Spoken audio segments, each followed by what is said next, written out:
Hey Joe, Dual Killing Anime here with another video. Intro manga video. You guys know what it is. I introduce to you new manga weekly or whenever I feel like it. So you guys can get the feel of what I'm doing. So let's get into it. 11th intro manga. Let's go. And the series for this week is a manga that I figured out about a month, or to say 2 to 3 weeks ago. And my good friend GT the King of the Cloud Village, of the anime community, of the YouTube anime community, introduced me to the series, and I thank you, man. Thank you. It was after, I got my weapon in the battle, But it doesn't matter, because he showed me this fabulous series. He recommended it because I was looking for more seinen or type action, and this is an action and fantasy series that resembles around Chinese and Asian culture. And if you ever followed a history class or world history, or you're a philosopher, or you know about a lot of Chinese world history and you're familiar with the Zhou, Tang, Shen dynasties, then I think you'd be very interested into this series. Why? Because it revolves around that, and it revolves around the belief in the gods and the hierarchy of the gods that play onto the humans in the series. The series is called Feng Shen Ji. Alright, Feng Shen Ji, like I said before, is an action and a fantasy manga. I believe it is produced by the same company. Of course, we know the publisher is always Shueisha Inc., and I believe it's produced by the same company, or distributed by the same company in Japan that does the same work for Dorohedoro. So go look into that. I don't know too much about it. It has a symbol for the scanlations in the chapter, so go check that out.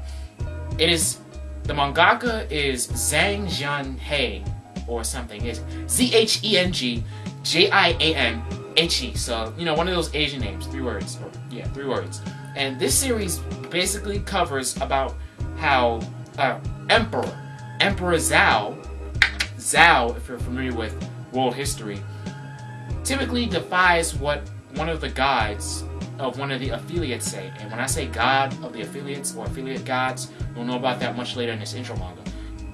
And there's a heavy theme, even in the first chapter, to where this emperor's ruling to deny what the god's request is, shock towards the people, shock towards the ones surrounding him, shock towards the higher-ups, shock towards the gods themselves. And basically what this man is proposed to do is to conquer another land and enslave more people for the god's will. But then he betrays the god's will, and he says that we among humanity should be able to walk amongst ourselves and decide our own situation instead of being enslaved by beings or higher beings. So that's a very impactful theme in itself, and that's what got me hooked onto the series from the start. In the first chapter, we get introduced to the different types of characters, or the main cast that's going to be affected. Well, we can't say the main cast for long because I'm 15 chapters in, but we'll know about that later. The first one is Emperor of the Shang dynasty. Again, Shang dynasty, if that rings any bells, which is Zhou Yu. Zhou Yu is the Emperor of the Shang dynasty, and he's the one who sets the war against the gods to be able to set his people free, or to make them not live an enslaved life. The second person that's introduced is Zhou Yu's son, who's Wu Zhang.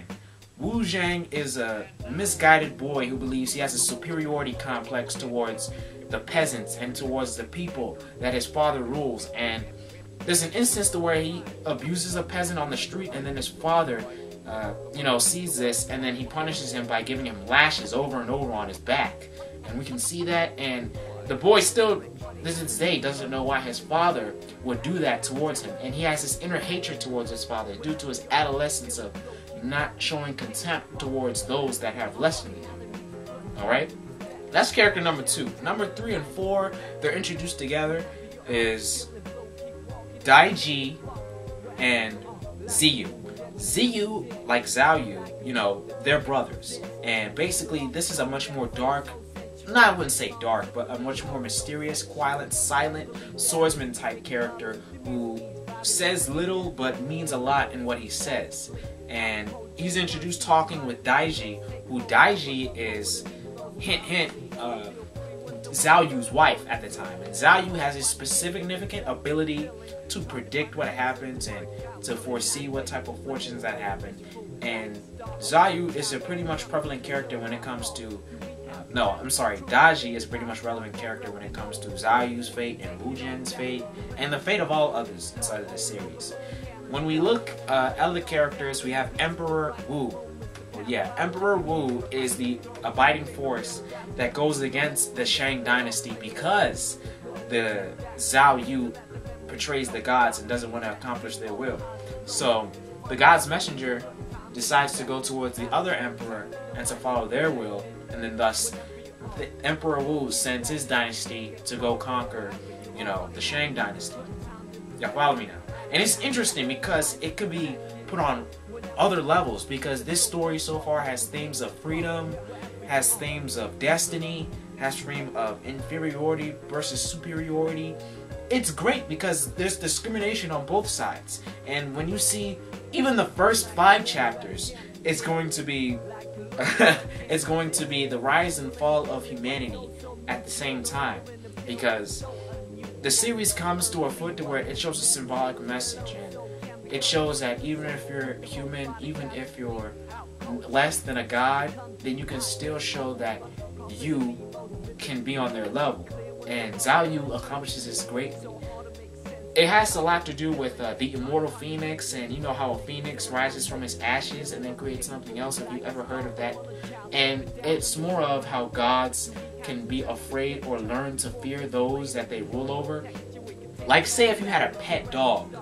If you had a pet dog and then it just rised up, and dogs gave the ability to walk, talk, and speak, and they show their superiority complex towards the humans, then we have much more regard and respect towards dogs. It wouldn't be good or bad, but we acknowledge them as a formidable force, and that's what happens and develops across in the story.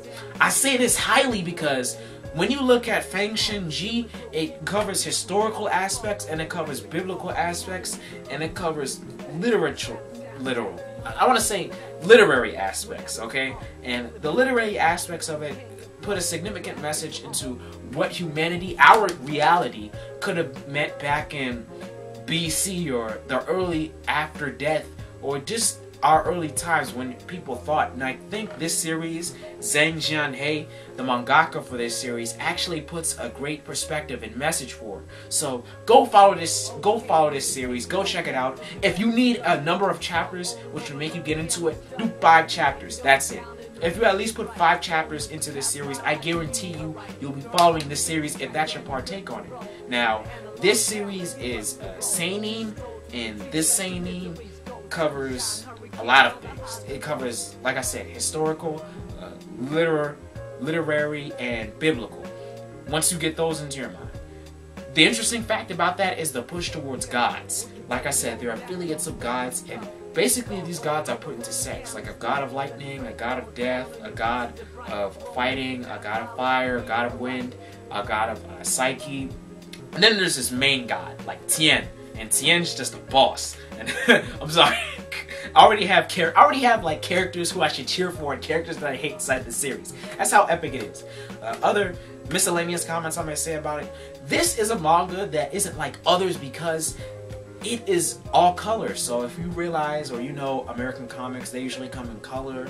I know Larry from Otaku Assemble has his totems out, and you know, from Otaku Assemble, and it's all color. And just like how Injustice, you know, how the ultimate, you know, Justice League or the Ultimate Superhero series, you know, just how normal American comic books come. This one comes in color too, so it's a different take, a different look about everything and how everything is coerced. The artwork as a whole, it's alright. It's not anything to write home about. It's not on Berserk level or Shigurui level, Monster level, you know, not even, you know, I can compare it to Toriko, or I can compare it to, let's see, JoJo's Bizarre Adventure. You know what I'm saying? So go check it out. I give the introduction, and this is what I'm doing with my introduction videos now. I rate how I felt about them in the first couple of chapters, and usually they'll be from 5 to 10. So the introduction should be from 1 to 5, because I think that's what you guys would need to read to get into the series. If you don't like it, tell me why. If you do like it, tell me why, but get into the series, alright? So overall, I give this rating of the intro manga of Feng Shen Ji, I give it 8 out of 10. I thought it did a very good job at getting to the point quickly, but I thought sometimes that it would develop the story instead of getting me invested into what the characters were doing. You can get invested into the main character, Zhou Yu, but I never was really invested into what Wu Zhang was going to become, even though I know it's logical what Wu Zhang is or what Ziyu is, and a lot of things just came full throttle, and the attention grabber is coming in early. So if you want something that can catch your attention quickly, not take forever like 50 chapters of One Piece, then you can get into Feng Shinji. Alright, it's been Dual Killing Anime. Like or dislike this video, it does not matter. You've had all the quality content with none of the filler. If you don't know what that is, you need to watch more anime. Like I said, 8 out of 10, go check this series out. 5 chapters. If you're not satisfied by 5 chapters, tell me why. Alright, peace!